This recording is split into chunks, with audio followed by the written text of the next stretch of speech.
Dito e feito, venha construir connosco uma alternativa responsável em 2015.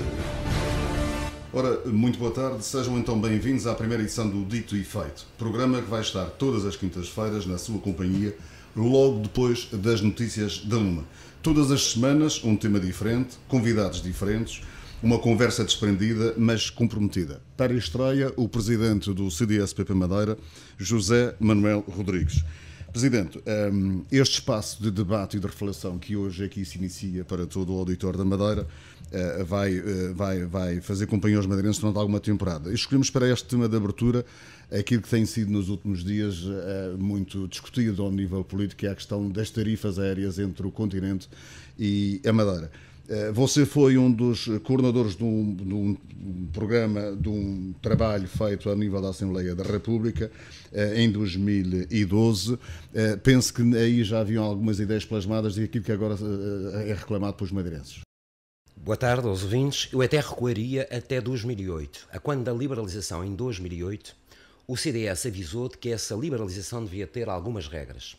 Essencialmente duas: que houvesse um teto máximo para os preços das passagens dos residentes e que continuasse a vigorar a tarifa de estudante. Aquilo que aconteceu em 2008 foi uma liberalização total, sem condições. Foi positiva, tem que se reconhecer, para o turismo, mas foi claramente negativa para os residentes e, sobretudo, para os estudantes. Porquê? Porque o Estado reduziu em 2008 o subsídio de mobilidade de 118 para 60 euros e, na altura, acabou com a tarifa de estudante. Ora, nós sabemos que a liberalização conduziu, em alguns casos, a preços mais baixos nas viagens, em determinadas alturas do ano, mas noutros picos de tráfego, designadamente na Páscoa, no Natal e no verão, os preços são perfeitamente exorbitantes. Em 2012... Aliás, em 2008, o CDS procurou, logo a seguir à liberalização, uma reapreciação parlamentar, isto é, mudar esta liberalização, introduzindo algumas regras na Assembleia da República. A então maioria do PS, do engenheiro José Sócrates, chumbou as propostas do CDS. Em 2012, eu coordenei um grupo de trabalho na Assembleia da República, onde, depois de muitos meses de audições, de reuniões, de contactos com companhias aéreas, com pessoas do turismo e da aviação, se concluiu que a liberalização tinha sido positiva, mas que tinha aspectos claramente negativos para os madeirenses e que era preciso corrigir, designadamente reintroduzindo o teto máximo nas passagens e uma tarifa de estudante. Ora, agora, em 2014, vemos que o regime que foi negociado entre o Governo dos Açores e o Governo da República vai precisamente no sentido daquilo que o CDS defendia em 2008 e daquilo que eu defendi enquanto coordenador desse grupo de trabalho dos transportes aéreos na Assembleia da República.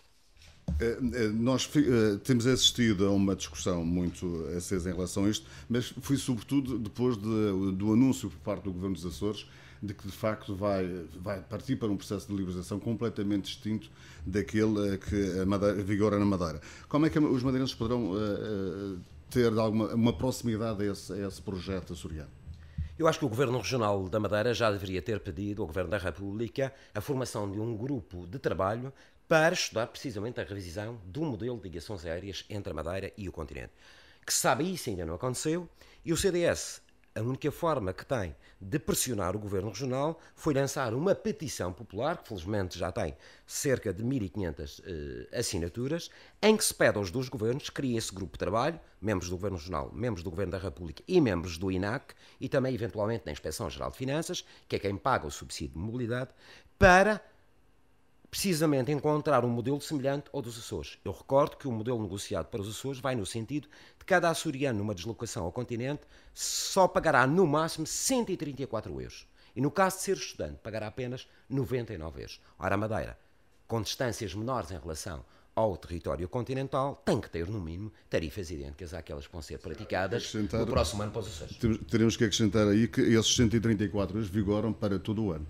Vigoram para todo o ano e serão o custo final da viagem. Isto é, a tarifa da companhia, da passagem, mais as taxas aeroportuárias, que, como se sabe, são muito altas. Às vezes ouve-se falar, e também nestes últimos dias é uma das críticas que se ouve, de que o CDS-PP tem, o ministro da Economia é do CDS-PP, parecendo muitas vezes as pessoas esquecerem que o ministro é do CDS, mas o governo é um todo. O que é que o CDS, poderá ter aqui alguma influência, o facto do ministro ser o presidente do CDS-PP Madeira, tomou alguma iniciativa nesse sentido? Eu escrevi uma carta ao Sr. Primeiro-Ministro, uma carta ao Sr. Vice-Primeiro-Ministro, Paulo Portas, uma carta ao Ministro da Economia, que realmente é do CDS, e ao Secretário de Estado dos Transportes, que é do PSD.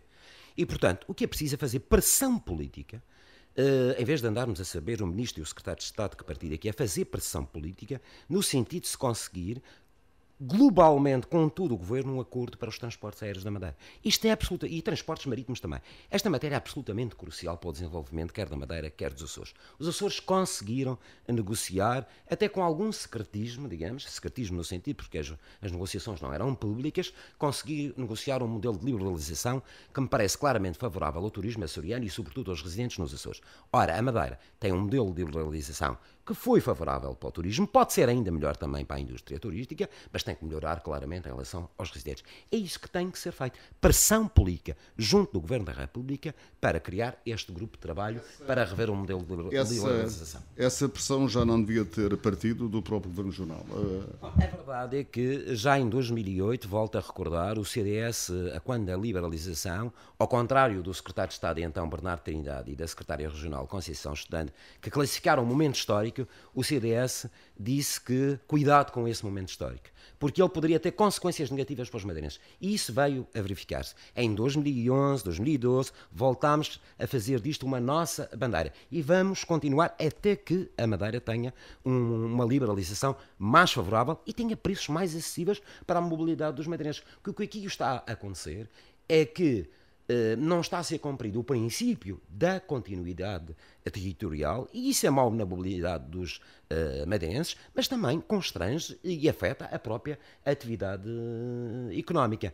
Isto a par daquilo que se perdeu, infelizmente, que foi a ligação marítima através de ferry entre a Madeira e Portimão, que não também, só para concluirmos este capítulo dos transportes aéreos, o Governo tem dito, o Governo Regional tem dito que tem feito diligências nesse sentido, mas não se conhecem. Pois eu espero que elas sejam bem-sucedidas a bem da Madeira. A outra questão é, de facto, os transportes marítimos. Um outro problema que os madeirenses sentem, por vezes sentimos-nos prisioneiros na nossa própria terra. Como é que o Presidente do CDS-PP poderá, que compromisso pode assumir perante os madeirenses? Aquilo que acontecia com o Armas é que o Armas pagava taxas reduzidas de inverno à APRAM, à Administração dos Portos da região, e pagava taxas normais de verão. E a linha dava claramente prejuízo, porque a nível de passageiros ela tinha alguma procura de verão, a nível de mercadorias tinha procura ao longo de todo o ano. O que a Companhia Armas propôs ao Governo Regional é que reduzisse em 50% as taxas que pagava no verão e que ficasse isento de taxas no inverno. Isto daria uma redução de pagamento de 1 milhão para 500 mil euros. O Governo Regional não aceitou. Ora, perdemos os 500 mil euros e perdemos a ligação marítima. Eu pergunto se não era melhor eventualmente isentar o Armas de todas as taxas e a Madeira continuar a ter uma ligação marítima, quer com Portimão e eventualmente mais tarde com Setúbal ou com Lisboa. Eu acho que é absolutamente essencial esta ligação. Ela era positiva também para a mobilidade dos residentes. Há residentes que não viajam de avião, há outros que preferem o barco e, sobretudo, era necessária a atividade económica regional. Foi um fator de dinamização de muitas empresas regionais e de muitos setores económicos, quer embaratecendo aquilo que se importa, sobretudo produtos agrícolas, quer também favorecendo aquilo que é pouco, mas é verdade que a Madeira ainda pode exportar para o continente. A conversa aqui, José Manuel Rodrigues, é mesmo dito e feito, é muito curta, é direto ao assunto. Para fecharmos este capítulo já, o CDS, qual é o compromisso do CDS perante esta questão dos transportes marítimos, ferro e os transportes aéreos? Se o CDS for governo em 2015 na Madeira, compromete-se com a revisão de um modelo de liberalização do transporte aéreo e, mesmo que subsidiada, fará recuperar a linha férrea entre a Madeira e o continente. Dito e feito, venha construir connosco uma alternativa responsável em 2015. José Manuel Rodrigues, peço-lhe apenas mais 3 minutos para curtos comentários aqui. Nesta agenda que vamos apresentar, temos conhecimento de que o CDS-PP tem-se vindo a queixar também do chamado bloqueio legislativo e, por exemplo, propostas como a Agência de Promoção para o Investimento, promoção do destino de Madeira numa única entidade, construção de um novo hospital e fundo de garantia para pescadores, por exemplo, são algumas das propostas que estão à espera de aprovação. Se tivesse o PSD aceitado discutir e aprovar estes diplomas, o que é que teria acontecido aos madeirenses?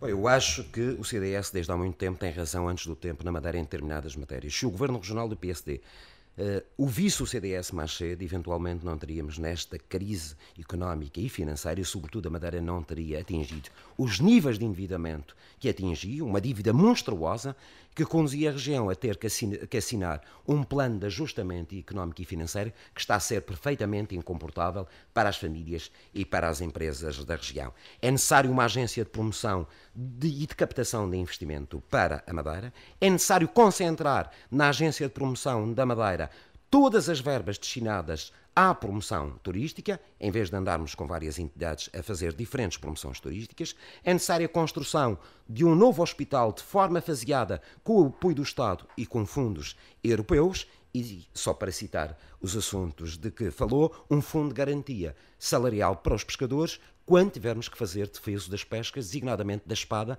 porque estamos aqui a caminhar realmente para uma ruptura de estoques, designadamente nesta espécie. Mas globalmente eu diria que é com algum regozijo que o CDS vê agora os candidatos à sucessão do PSD virem descolar da linha governativa do PSD nos últimos anos e virem, digamos, defender aquilo que o CDS já defende há 10 anos na Madeira. Isso é positivo, tem que ser denunciado, porque essas pessoas estiveram ao lado do Dr. Alberto João Jardim no endividamento da Madeira, na má governação da Madeira, mas não deixa de ser positivo que elas venham dar razão ao nosso partido. Para além da agenda, temos também a nota da semana, que curiosamente passa o pleonasmo, mas esta semana escolhemos fim do BES, início de novo banco. Isto significa o quê, José Manuel Rodrigues? Eu acho que é um colapso de um certo sistema de promiscuidade entre negócios e política que tem que acabar. Eu espero que este episódio do BES seja, digamos, a explosão final deste sistema em que se mostrou aquilo que são os interesses da banca, que são interesses legítimos, com aquilo que são os interesses do bem comum, dos contribuintes e da governação, da boa governação das regiões e dos países. Fica então, antes de fechar, uma sugestão. Passei por uma das freguesias mais autênticas da Madeira, Feijão da Ovelha. Dia 9 celebra 461 anos. Faça uma visita, vai ver que vale a pena. A Madeira é bonita quando sabemos olhá-la com outros olhos. Até para a semana, com outro convidado, com outro tema. Muito obrigado.